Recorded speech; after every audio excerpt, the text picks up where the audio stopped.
Olá, bem-vindos e bem-vindas ao podcast do Manchetômetro. Eu sou André Madruga, jornalista e um dos pesquisadores do Manchetômetro. Serei o mediador desta semana. Antes de começarmos, convido todas e todas a participarem da nossa campanha de financiamento coletivo no site da Benfeitoria. Para contribuir, basta acessar o link benfeitoria.com/manchetômetro. Toda ajuda conta muito. Neste episódio, falaremos sobre a cobertura jornalística dos atos antidemocráticos de 8 de janeiro e as notícias falsas que surgiram antes, durante e depois desse evento. Para isso, convidamos Andressa Liege Costa, doutoranda em Ciência Política pela Universidade de Lisboa, pesquisadora do Manchetômetro e coordenadora do relatório do M-Facebook sobre o 8 de janeiro. Bem-vinda, Andressa.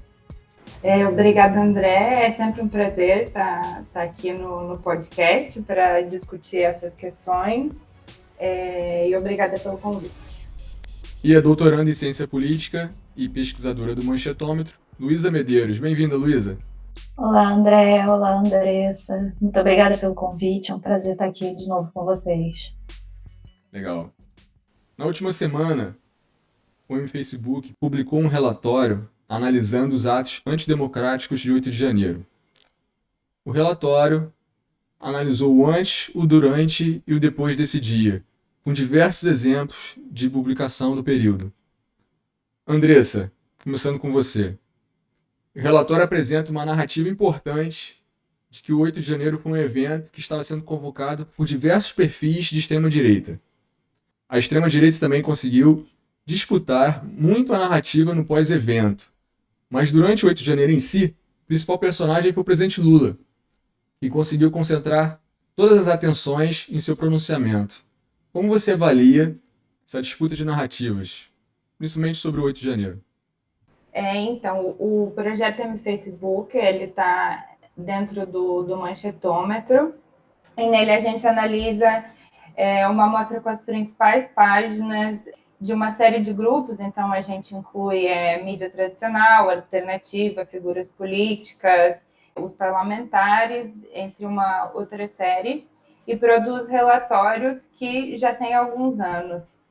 Esses relatórios, eles são, então, nesse ano eles são mensais, e esse ano de 2023 a gente está lançando um segundo relatório, que vai ser periódico, também mensal, que ele é mais qualitativo e ele tem o objetivo, então, de analisar um fenômeno, um assunto de grande repercussão. A gente decidiu começar esse projeto, então, com o 8 de janeiro, porque, sendo o primeiro do ano e considerando a magnitude desses atos, a gente achou que seria um bom início, mas esses relatórios vão ser lançados mensalmente com temáticas diferentes. Então, nesse relatório, conforme o André falou, a gente analisou esses 3 períodos. Então, o pré, que foi o 6 e 7 de janeiro, o dia 8 de janeiro, quando ocorreram as invasões, e o pós, a partir de uma análise das publicações no 9 e 10. Então, tem uma série de questões diferentes e algumas narrativas dominantes em cada um desses períodos. Em relação ao pré, se destacou especialmente que já eram vistas mensagens de convocação. Então, a convocação para esses atos ela foi muito clara e muito ampla na rede.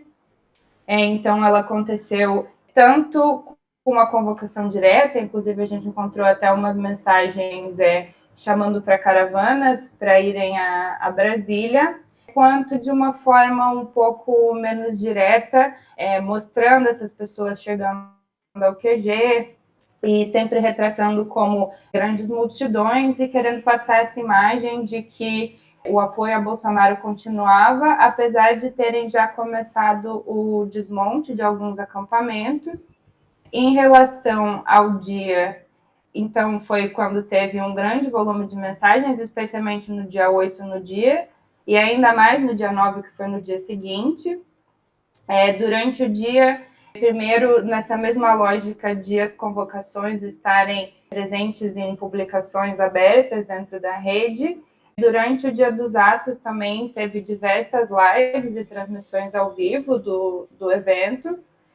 Muitas delas já foram derrubadas ou foram excluídas pelos próprios publicadores, mas ainda assim a gente conseguiu observar que elas tiveram milhares de compartilhamentos.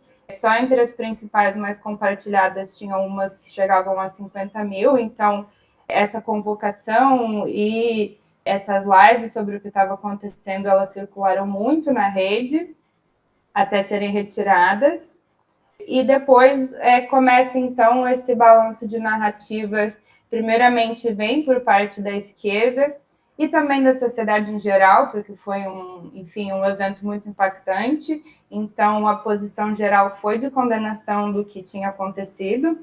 É interessante ver também que teve alguns grupos ou algumas figuras da direita que condenaram os atos, mas ainda assim tentaram não associar os atos a apoiadores de Bolsonaro e mantiveram uma posição de que as manifestações dos apoiadores de Bolsonaro eram legítimas, então o que não era legítimo eram essas ações e o uso da violência, mas não condenavam como um movimento como um todo. Do lado da esquerda houve especialmente, então, primeiro, uma condenação dos atos, segundo, muitos pedidos e demandas pela responsabilização desses criminosos, e especialmente por terem ocorrido muitas lives nas redes sociais, elas foram divulgadas e essas imagens tentaram ser utilizadas, então, para identificar essas pessoas. Inclusive, tiveram até algumas iniciativas que foram compartilhadas na rede, alguns perfis específicos que foram feitos para essas denúncias. Mas logo o bolsonarismo já encontra também uma justificativa ou uma forma de tentar se desvencilhar da culpa dessas ações, dos atos golpistas, e o que domina, então, da narrativa da extrema-direita depois disso, essa é a questão de associar esses atos a infiltrados. Então, a principal narrativa que se consolida sobre isso entre a extrema-direita é de que seriam infiltrados os da esquerda. Eles usam, inclusive, umas imagens de pessoas encapuzadas, vestidas de preto, para mostrar que isso seria muito diferente do modus operandi normal da extrema-direita, que entre eles é sempre vista como pacífica e organizada. Nessa lógica que eles têm de narrativa de que são cidadãos de bem.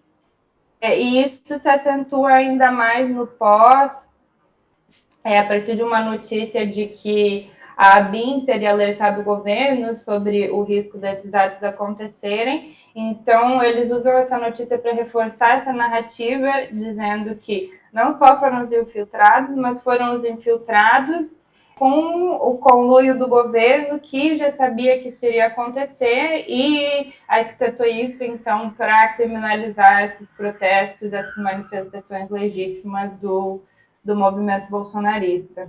E é interessante também de salientar que eles põem a culpa no governo, mas é especialmente focada na figura do Lula, claro, mas também do Flávio Dino, porque o Flávio Dino, agora em 2023, nas redes, ele tem surgido como uma nova personalidade de ataques frequentes da extrema-direita, assim como sempre foi o Alexandre de Moraes, alguns ministros do Judiciário. O Dino, em 2023, entrou também nessa posição dentro das narrativas da extrema-direita.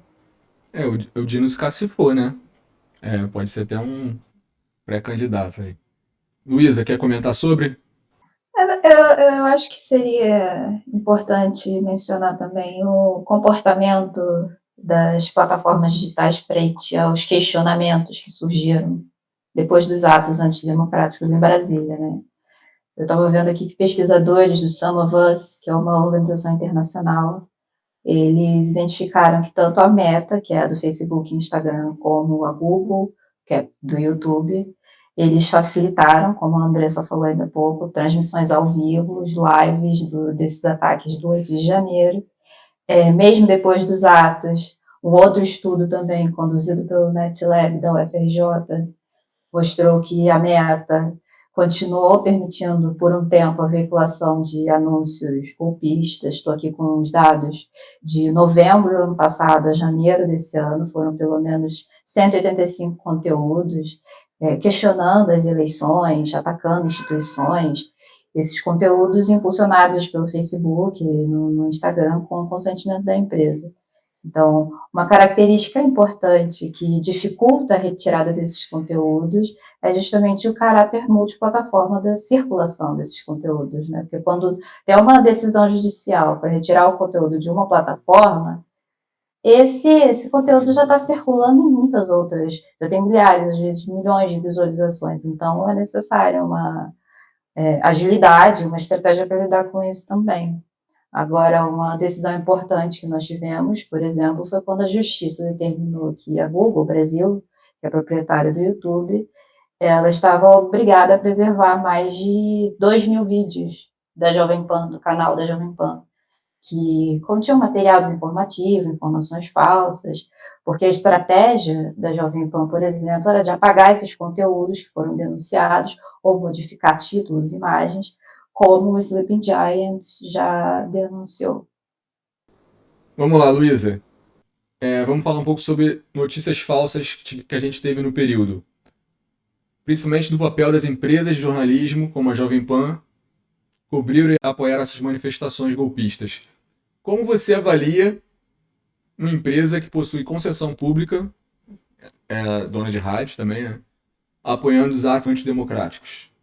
Pois é, André. No dia seguinte aos atos golpistas em Brasília, o Ministério Público abriu um inquérito contra a Jovem Pan, né, para investigar violações de direitos fundamentais e eventuais abusos de concessão pública.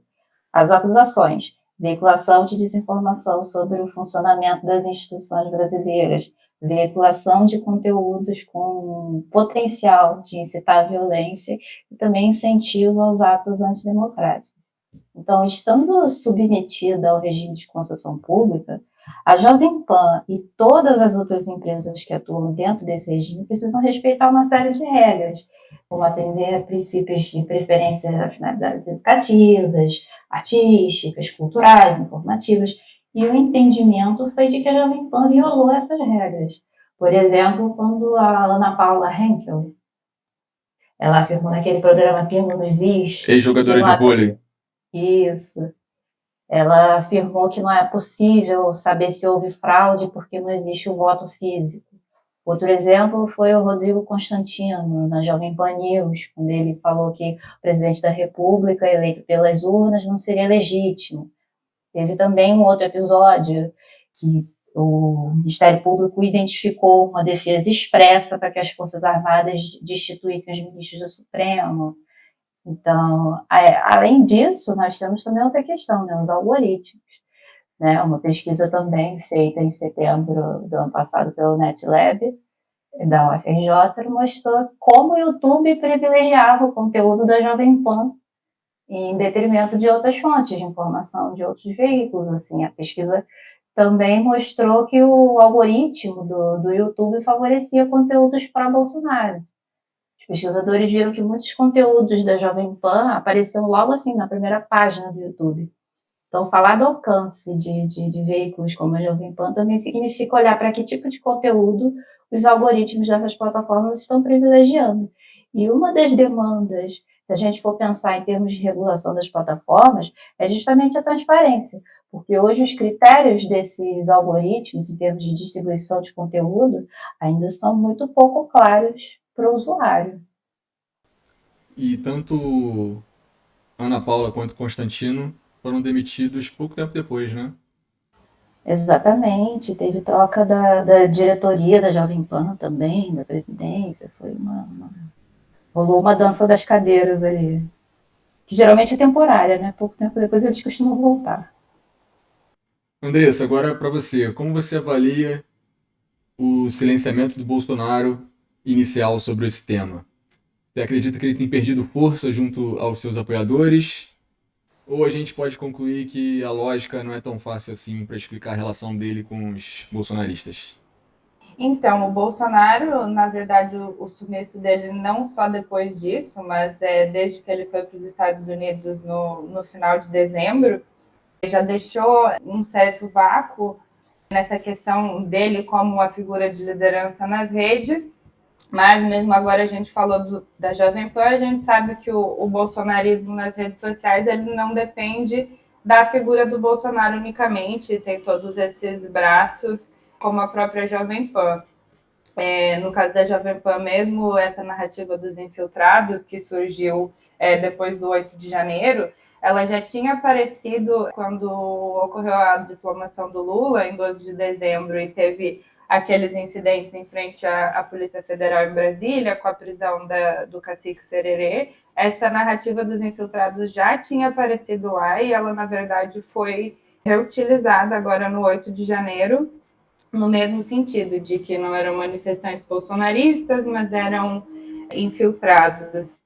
Então, por mais que o Bolsonaro não esteja presente, as redes continuam sendo alimentadas, seja por canais como a Jovem Pan, seja por outras figuras políticas que também continuam presentes na rede. E, além disso, o Bolsonaro, por mais que as aparições dele em redes sociais tenham diminuído, a gente percebe que cada vez que ele tem alguma publicação, ela tem um engajamento muito maior do que outras.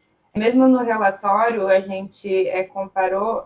Agora eu não vou me lembrar de certeza se foi no dia 8 ou no dia 9, mas o Bolsonaro teve uma publicação na rede que não teve nada a ver com o assunto, era sobre umas questões de ações de governo, do governo dele, e essa publicação teve muito mais engajamento do que algumas que ficaram no ranking das publicações com mais interação do dia, mesmo não tendo nada a ver com o tema. Então, por mais que o Bolsonaro se afaste um pouco das redes, qualquer suspiro que ele dê na rede vai ter um grande engajamento e ele continua sendo apoiado por toda essa rede que é construída em volta do bolsonarismo. Sim, estamos num beco sem saída. Porque além do papel das lideranças, né, há pouco tempo eu fiz um mapeamento, né, sobre o modus operandi bolsonarista, né, disseminação de informações, e para isso eu usei os dados da CPI das fake news, os depoimentos, enfim. E muitos depoimentos coincidiam na descrição desse modus operandi, né? Existia o gabinete do ódio lá, os que direcionavam, né, os que davam as orientações, mas também tinha a participação de políticos aliados ao Bolsonaro, de influenciadores, que tem esses canais que hoje em dia chamam-se de hiperpartidários, né, que misturam opinião com influência. Então, tem toda uma cadeia em torno dessa liderança, não depende somente do Bolsonaro para fazer essa máquina andar. E só adicionando um ponto, porque logo depois do 8 de janeiro, eu acho que foi no dia 10, dia 12, a Atlas fez uma pesquisa de opinião sobre as visões da população sobre o 8 de janeiro, abordando uma série de critérios. Tem alguns dados interessantes, por exemplo, por mais que, de forma geral, eu acho que chega em torno dos 90% da população condene os atos e a invasão, ainda tinha uma porcentagem que eu acho que, somando os que concordavam parcialmente e os que concordavam, somava mais ou menos uns quase 40%, que acreditavam que aquilo teria algum nível de justificação. Também uma alta porcentagem não concordava que o Bolsonaro deveria ser responsabilizado por esses atos. Então, essa questão, e mesmo uma dessa que foi uma narrativa que foi trabalhada no pós pela direita, de que condenamos os atos, mas as manifestações dos apoiadores de Bolsonaro são legítimas e representam uma insatisfação do povo com, enfim, o que eles consideram os arbítrios do judiciário, a fraude nas eleições, enfim. Então, isso também acabou se cristalizando um pouco nas visões gerais. Vamos para a última pergunta. Finalmente, esses atos democráticos não terminaram em pizza. Pelo menos até aqui. Tivemos prisões de milhares de manifestantes. O ministro do Supremo, Alexandre de Moraes, foi rigoroso e manteve os processos contra os manifestantes, boa parte deles, pela destruição em Brasília. E o ministro da Justiça, Flávio Dino, avisou que somente irá parar quando descobrir quem financiou esse ato. Andressa e Luísa, para as duas. Como vocês avaliam a atuação do ministro? E também, vocês acreditam que esse tipo de ação é importante para inibir futuros atos antidemocráticos? Bem, o TSE com o ministro Alexandre de Moraes teve um protagonismo no combate à desinformação nas eleições de 2022, né? E ele já se mostrou aberto a discutir uma regulação das plataformas de mídia. Uma coisa que eu achei interessante foi quando ele disse que as plataformas elas não devem ser consideradas apenas como empresas de tecnologia, elas também precisam ter a mesma responsabilidade que empresas de mídia tradicional. O que ele quis dizer assim, é que a responsabilização por eventuais abusos na divulgação, na veiculação de notícias falsas, de discurso de ódio, ele não pode ser maior nem menor do que a das restantes mídias tradicionais. Eu acho que essa é uma dimensão fundamental. Mas, assim, os ataques no 8 de janeiro, eles estimularam uma pauta que já estava sendo discutida desde a campanha em 2022, né, que era propor uma regulação das plataformas, que foi defendido abertamente pelo presidente Lula. O problema, né, na visão de alguns analistas, enfim, que eu conversei, é que esse primeiro passo nessa direção da regulação ou de responsabilização das plataformas se deu com texto de medida provisória, né, que foi proposto no chamado pacote da democracia no Ministério da Justiça. Um texto que não chegou a ser divulgado, sabe, mas o que foi vazado pela imprensa causou uma certa preocupação. Porque essa medida provisória, de acordo com o que saiu na imprensa, ela pretendia responsabilizar as plataformas digitais por publicações que violem a lei do Estado Democrático de Direito. O problema dessa medida é que, do jeito que ela foi vazada, ela poderia ser até considerada inconstitucional, porque se trata de uma prerrogativa de projeto de lei que precisa ser discutida no Congresso Nacional. Outros analistas também já demonstraram uma preocupação com uma possível lógica punitivista dessa MP e também com o possível aumento de poder das plataformas. O governo também já foi alertado para que nós não percamos o acúmulo obtido com o Marco Civil da internet e até mesmo com o projeto de lei das fake news, que é o texto que nós temos, que foi mais debatido até hoje. Mas o Ministério da Justiça já falou que pretende coordenar esse esforço em diálogo com a sociedade civil e tal, então vamos acompanhar. Já é um avanço ter um governo disposto a conversar sobre isso. Na campanha eleitoral de 2022, nós percebíamos que o único candidato que falava sobre regulação das mídias era o Lula. Todos os outros demonstravam uma rejeição até de começar a falar no assunto. Então, resumindo, acho que algumas demandas hoje já são um consenso entre quem defende uma regulação eficiente das mídias. A primeira delas é a transparência, desde informações sobre o tamanho do mercado brasileiro, tipo, quantos usuários estão ativos, qual o faturamento dentro do Brasil, e até como essas plataformas realizam a moderação desses conteúdos, né? Quais as motivações, os critérios, qual o tipo de moderação, que comporia um conjunto de informações para que os usuários, para que a sociedade possa entender como que a plataforma está se comportando. A transparência também sobre o uso da automatização, do funcionamento dos algoritmos, a respeito do uso do poder econômico para impulsionamento, publicidade. Também é necessário pensar em propostas para que o usuário possa recorrer de decisões que a plataforma aplica, para que ele possa contestar uma moderação, por exemplo, porque hoje essa relação entre os usuários e as plataformas são bastante assimétricas, assim. Então, os usuários precisam estar informados, sabendo, inclusive, como essas plataformas estão elaborando seus termos de uso, suas políticas de privacidade, porque isso tudo precisa estar de acordo com a legislação brasileira.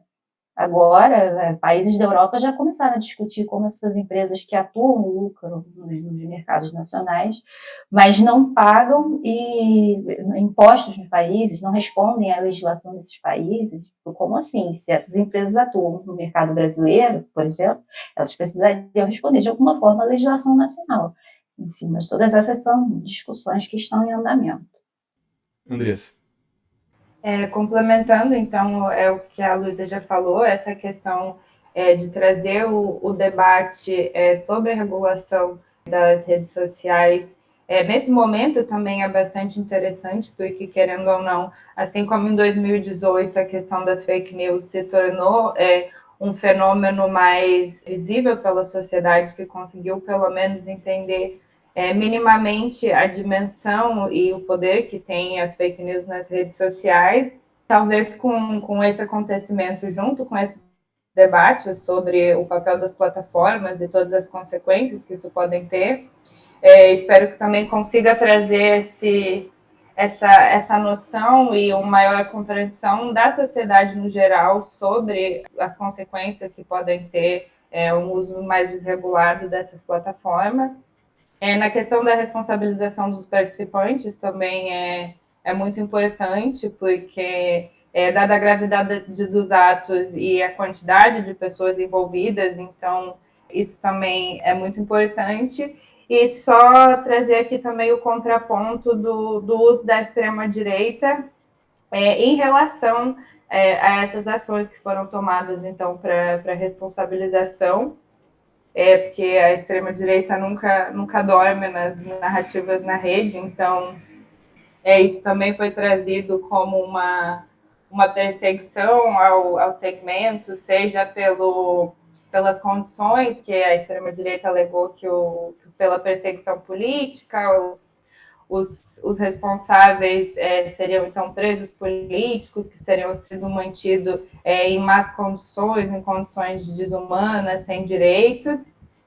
E tem sido explorado muito também pela extrema-direita e o segmento bolsonarista na rede, a questão da pressão pela ala bolsonarista no Congresso de uma CPMI do 8 de janeiro, a partir de uma narrativa especialmente de que essa CPMI iria mostrar a verdade, que seria que a esquerda estava em conluio e foi realmente uma ação dos infiltrados. E aí surge uma série de fake news e teorias da conspiração também, de que o Lula estaria pagando, dando propina para os parlamentares retirarem assinaturas.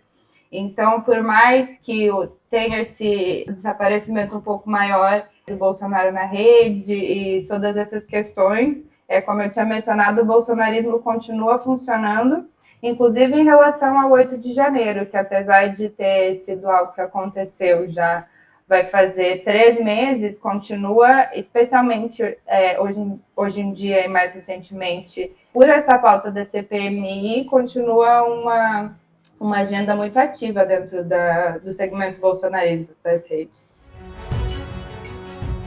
Obrigado, Andressa. Obrigado, Luísa, pela participação mais uma vez. Muito bom episódio. Obrigada, André. Obrigada, Andressa. Muito bom conversar com vocês.